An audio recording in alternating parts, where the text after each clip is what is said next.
Looks like they built a soccer field to cover up mass graves and an execution site to me. Here's why it's important to talk about CECOT and to show these images. No one is claiming that this is proof of anything. What this is a visceral and emotional image that helps you connect with the plight of the thousands of inmates there and the 238 people, innocent people that we sent there. All right, new map layer from March of 2025.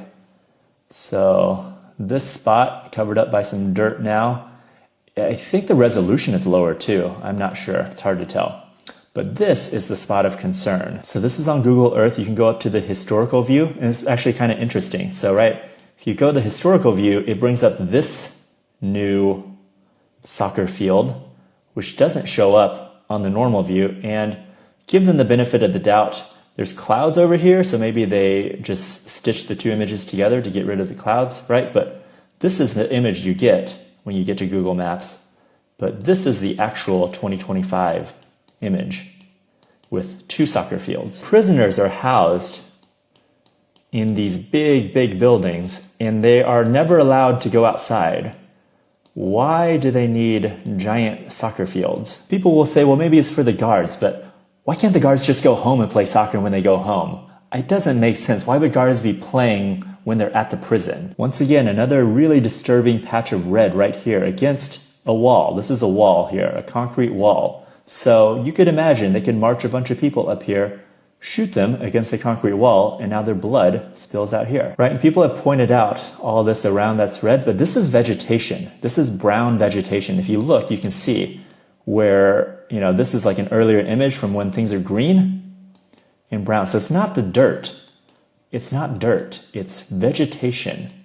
So this is not vegetation inside here. These are not baseless conspiracy theories. We know horrific things are happening in El Salvador. And seeing satellite images of potential mass graves and execution sites, that forces people to pay attention. The prisoners do not receive visitors and they are never allowed outdoors. El Salvador's justice minister has said that those at CECOT will never return to their communities. They will never leave this place alive. The location of the soccer field is interesting. If you go to the 2024 image, you can see there's already disturbed earth around here. And then, boom, they put the soccer field right on top of that patch where the dirt was disturbed.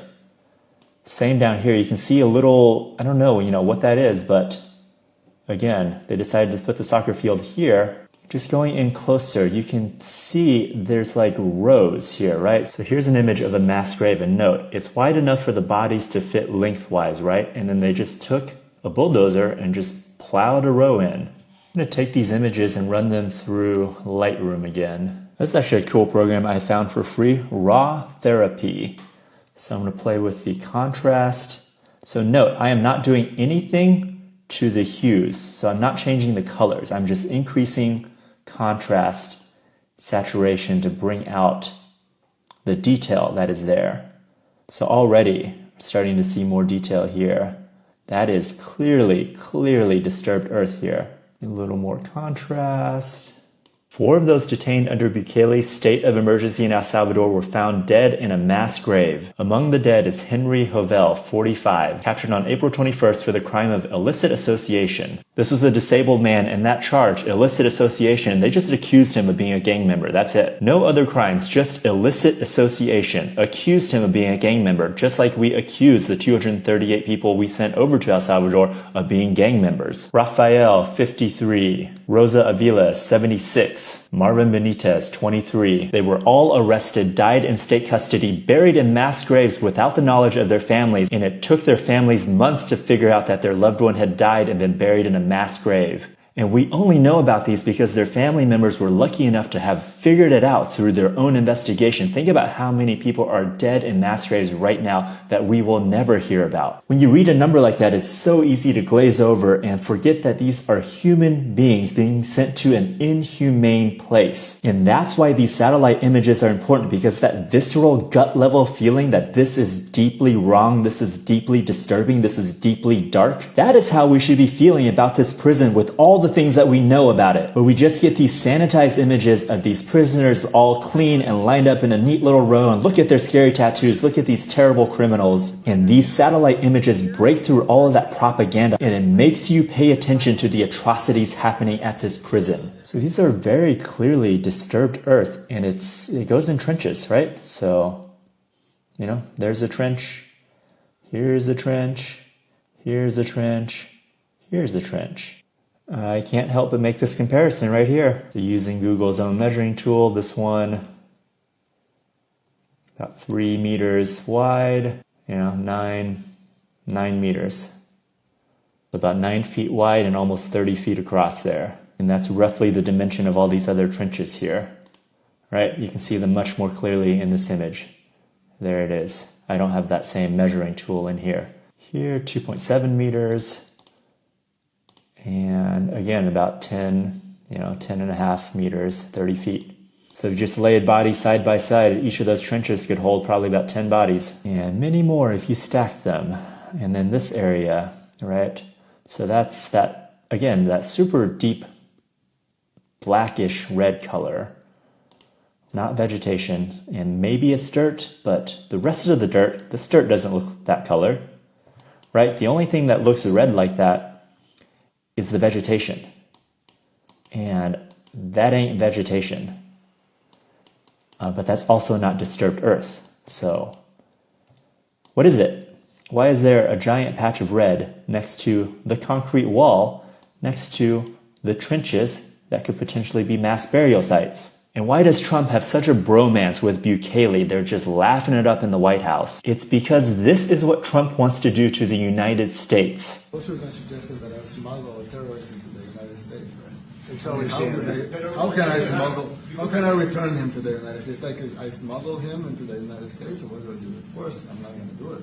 El Salvador has been in a state of emergency since the March of 2022. Over 1,000 days, the Salvadorian authorities have detained more than 83,000 people, relying on an exceptional temporary measure that to date, without due evaluation or debate or any internal checks and balances, has successfully renewed on 33 separate occasions. Many arrests were carried out under imposition of daily quotas, anonymous accusations, and discriminatory factors such as having tattoos or living in communities stigmatized by poverty and gang violence. Exactly what we have done to the Venezuelan migrants, isn't it? By contrast, an excessive use of force by the authorities during the arrest was confirmed, and a policy of mass detentions that ignores international human rights standards such as the rule of law, the right to a fair trial, and the outright prohibition on torture and discrimination. 1.8% of the Salvadorian population is behind bars. 3 out of every 100 men is in prison. Some of the prisons have been running at over 300% capacity since the start of the emergency. More than 300 deaths under state custody have been recorded. This is from President Bukele's own TikTok, where he is proudly showing the slave labor of his imprisoned inmates. This is why Trump is so buddy-buddy with Bukele, because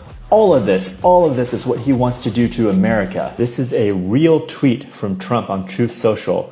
We cannot give everyone a trial because to do that would take, without exaggeration, 200 years. We would need hundreds of thousands of trials for the hundreds of thousands of illegals sending out of the country. Such a thing is not possible to do. This is the exact line of reasoning used by Bukele to lock up 1.8% of his entire population. They said the gang violence was just too out of control. We don't have time for due process. We need to declare a state of emergency, and we just need to lock up all these violent, rapist, murderer criminals. That rhetoric sounds pretty familiar, doesn't it? It is exactly how they are framing immigrants in the United States right now. These aren't deportations. When you are deported, you are sent back to your country of origin, a free person. Why are Venezuelans being sent to El Salvador and a prison camp on top of that? They have not been charged with a crime. They have not been convicted of a crime, yet they are sitting in a prison right now where the Justice Minister says no one leaves here alive. That is the definition of being sent to a concentration camp, and I would go one step further and say that they have been sent to a death camp. These are not deportations. These are heinous human rights violations. And this administration wants to do this to you and to me. Trump has said on multiple occasions now, the homegrowns are next. That means US citizens. This is the end goal. They're going to have some sort of false flag attack like the Reichstag fire. MS-13 goes and kills a bunch of servicemen and civilians. That will justify a state of emergency where they can remove civil liberties just like they did in El Salvador and then start mass incarcerations. And the goal after that is to have massive incarcerated slave labor. Luke for Thought has this great video up. He's a German scholar. I have his video on my channel. That's it. That's the whole game plan. That is how all the dots connect. And they're not going to be able to use military and law enforcement